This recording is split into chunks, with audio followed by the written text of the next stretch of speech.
সকালবেলা উঠে ফ্রেশ হয়ে নাস্তা করে অফিসের জন্য রেডি হয়ে নিলাম। তখন অবন্তী রুমে আসলো। অবন্তী বলল, এই তুমি এখন কি চলে যাবে? আমি বললাম হুম। অবন্তী বলল, আচ্ছা সাবধানে যেও, আর যাওয়ার পর আমাকে একটা কল দিও, ওকে? আমি বললাম ওকে। ওইটা কি দেখেন তো। অবন্তী বলল, কোনটা? কথা বলে আমি যেই দিকে ইশারা করেছি অবন্তী সেই দিকে তাকালো, আর আমি এই সুযোগে ওর গালে একটা ভালোবাসার স্পর্শ এঁকে দিলাম। অবন্তী লজ্জায় লাল হয়ে গেল। অবন্তী বলল, এটা কি করলে? আমি বললাম কোনটা? অবন্তী বলল, এই যে এক্ষুনি দিলাম। আমি বললাম, আমার বউকে আমি দিয়েছি, আপনার সমস্যা কোথায়? অবন্তী হাসতে শুরু করলো। আমি বললাম, এই রাতে আসবো? অবন্তী বলল, জি না মশাই, আপনি আর এই বাসায় আসবেন না। আবার বিয়ের জন্য প্রিপারেশন নেন, নতুন বউ সেজে আপনাদের বাসায় যাব, তখন পেট ভরে আদর করিয়েন, এর আগে যাতে আপনার চেহারাও না দেখি। আমি বললাম, আমাকে ছাড়া থাকতে পারবে? অবন্তী বলল, না পারার কি আছে, এই তুমি বক বক না করে অফিসে যাও, দেরি হয়ে যাচ্ছে। আর হ্যাঁ, আমি আব্বু আম্মুকে আবার বলে দিব। আমি বললাম ওকে। অবন্তীর কাছ থেকে বিদায় নিয়ে বেরিয়ে গেলাম। আজকে অন্যরকম ভালো লাগা কাজ করতেছে। তারপর অফিসে চলে গেলাম। সারাদিন অফিসে কাজ করলাম। এর মধ্যে বেশ কয়েকবার অবন্তীর সাথে কথা হলো। বিকালবেলা আইমানকে কল দিয়ে আসতে বললাম, ওর সাথে দেখা করে কিছুক্ষণ আড্ডা দিলাম। অবন্তীর কথাগুলো বলতে লাগলাম। আইমান বলল, যাক বাবা, বেঁচে গেলাম। জানিস তামিম, আমি কতটা টেনশনে ছিলাম। আমি বললাম, আরে আমিও তো টেনশনে ছিলাম। যে অবন্তী আব্বু আম্মুকে ছাড়া কিছুই বোঝে না, সে কি করে আবার আব্বু আম্মুকে ছাড়া থাকবে? আইমান বললাম, সেটাই। যাই হোক, সবকিছু মিটমাট হয়েছে। আমি বললাম, না রে, আরো বড় একটা প্যারাই ফেলেছে আমাকে। আইমান বলল, আবার কি?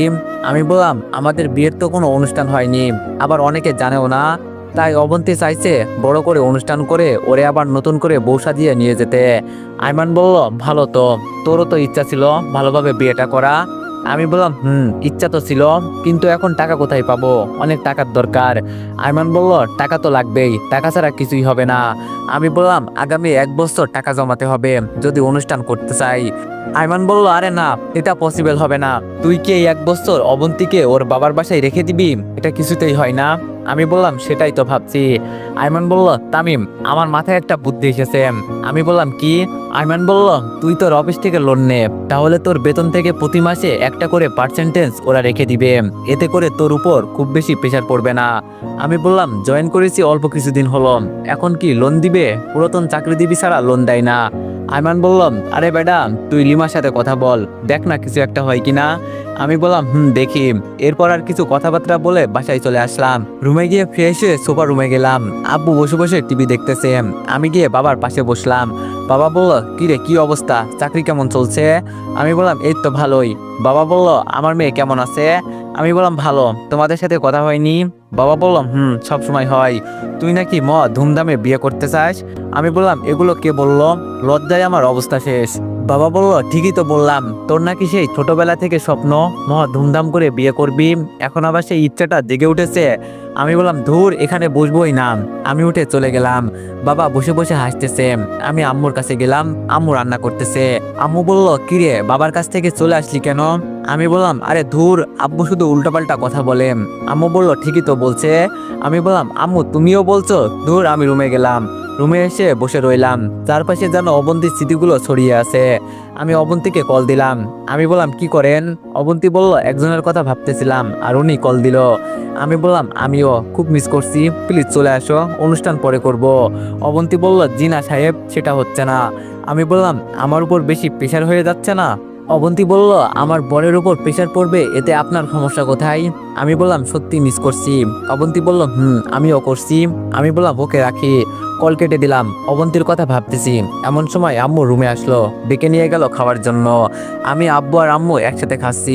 এমন সময় আব্বু বলল, জানিস তামিম? আমি ওনার দিকে তাকালাম। বাবা বলল, আমাদের মানে তোর আম্মু আর আমারও অনেক ইচ্ছা ছিল, আমাদের ছোট ছেলের বিয়েটা অনেক সুন্দর হবে, সবাই অনেক আনন্দ করবে, কিন্তু দেখ কেমন বাবা হলাম আমি, সেই ইচ্ছাটাও পূরণ করতে পারলাম না। আমি বললাম, আব্বু এগুলো কি বলো, টাকা হলে সব করা যাবে, এতে টেনশন করার কোনো দরকার নেই। আব্বুর মন খারাপ দেখে আমি উঠে চলে গেলাম। রাতের বেলা আব্বু আম্মু ঘুমিয়ে গেছে। আমি উঠে বের হয়ে গেলাম, ভাইয়ার কাছে যাব। কয়েকদিন ভাইয়ার কাছে যেতে পারিনি, আমার ভাইটা মন খারাপ করবে। বাইরে চাঁদের আলো ছিল। আমি হেঁটে হেঁটে ভাইয়ার কবরের কাছে গেলাম। কবরের মাথা বরাবর গিয়ে বসলাম। ভাইয়ার কবরের পাশে কয়েকটা গাঁদা ফুল লাগিয়েছিলাম, সেগুলোতে ফুল ফুটেছে দেখে মনে হচ্ছে ভাইয়া হাসতেছে। ভাইয়া কেমন আছিস? তুই হয়তো ভাবছিস আমি তোকে ভুলে গেছি। না রে ভাই, আমি তোকে ভুলিনি। সময় পাইনি তোর কাছে আসার। তোর কর্তব্যগুলো আমি অক্ষরে অক্ষরে পালন করার চেষ্টা করতেছি, কিন্তু তোর মতো পারছি না, তবুও চেষ্টা করতেছি। ভাইয়া, যেখানেই যাই না কেন তোর অভাবটাই আমি অনুভব করি। তোর স্মৃতিগুলো আমাকে ঘুমাতে দেয় না। ঘুমাতে গেলে তোর সাথে ঘুমানোর কথা মনে পড়ে, খেতে গেলে তোর সাথে ভাগাভাগি করে খাওয়ার কথাগুলো মনে পড়ে, খেলতে গেলে তোর দলের বিরোধিতা করার কথাগুলো মনে পড়ে। আর সব আছে, ভালো একটা চাকরিও পেয়েছি, টাকা এখন নেই, হয়তো ভবিষ্যতে হবে, সব কিছু হয়তো পাবো, কিন্তু তোকে পাবো না। ভাই, আমি জানি তুই আমার উপর অভিমান করে আছিস। ভাই, বিশ্বাস কর, 1 সেকেন্ডের জন্য আমি তোকে ভুলিনি। তোর অবন্তীকে আমি সর্বোচ্চ চেষ্টা করেছি ভালো রাখার, পড়ালেখা করানোর, আমি সফল হয়েছি। জানিস ভাইয়া, প্রতি রাতে আমি মায়ের কান্নার আওয়াজ শুনতে পাই, কিন্তু আমি মাকে সান্ত্বনা দিই না। তুই আবার এটা ভাবিস না আমি স্বার্থপর। আমি আম্মুকে সান্ত্বনা দিই না এই জন্য যে আম্মুকে সান্ত্বনা দেওয়ার মতো আমার ভাষা নেই। অবন্তী এখনো তোকে অনেক ভালোবাসে। আমাকে মেনে নিলেও অবন্তীর মনে তুই যে জায়গাটা করে নিয়েছিস, সেটাতে তুই সারা জীবন থাকবি। ভাই, আজকে সব আছে, শুধু তুই নেই। আর একবারের জন্য আমাদের মাঝে ফিরে আয়, দেখে যা ওদের আমি ঠিক মতো রাখতে পারছি কিনা। আর একবার এসে আমার সাথে ঝগড়া করে যা। এইবার আর তোর সাথে মারামারি করব না। তুই শুধু একবার আয়। চোখ দুটো ঝাপসা হয়ে গেছে, আর কোনো কথাই যাচ্ছে না আমার মুখ দিয়ে। আরো কিছুক্ষণ ওখানে বসে কবর জিয়ারত করে বাসায় চলে আসলাম। পরের দিন ঘুম থেকে উঠে ফ্রেশ হয়ে নাস্তা করে অফিসে চলে গেলাম। 11টার দিকে লিমা আসলো।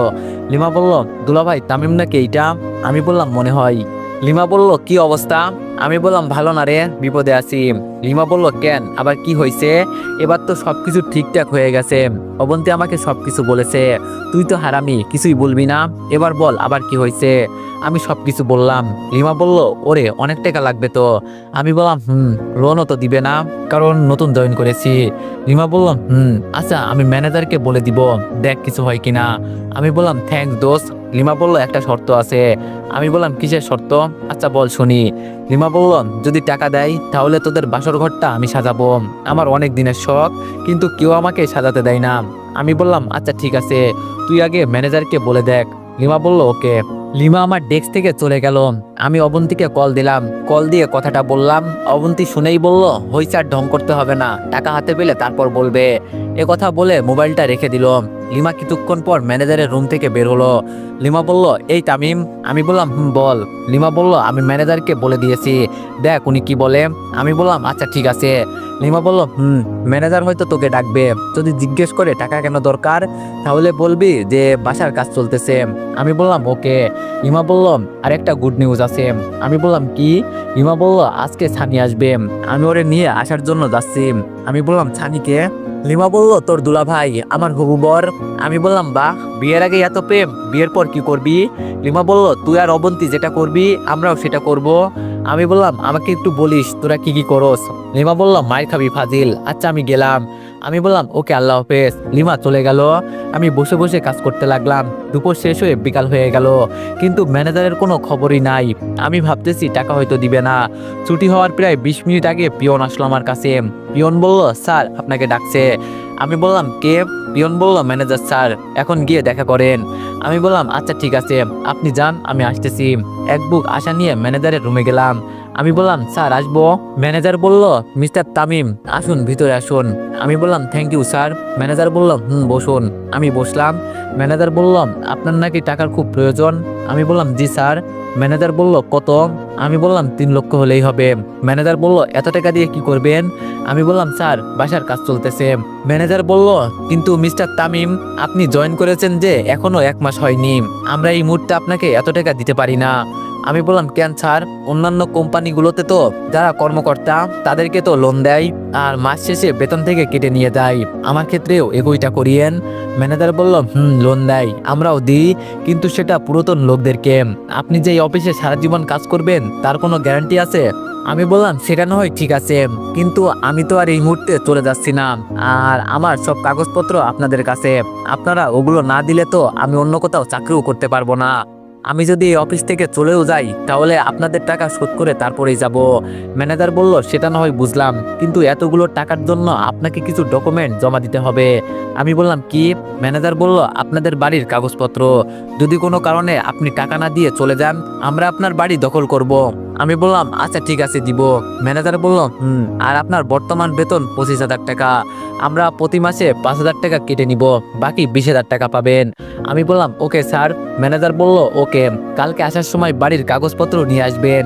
আমি বললাম আসি স্যার। সালাম দিয়ে বের হয়ে গেলাম, তারপর বাসায় চলে গেলাম। রাতে বসে বসে ভাবতেছি কি করে আব্বু আম্মুকে কাগজের কথা বলবো। খাওয়ার সময় আব্বুকে বলেই দিলাম দলিলের কথা, বাবা কিছুই বলল না।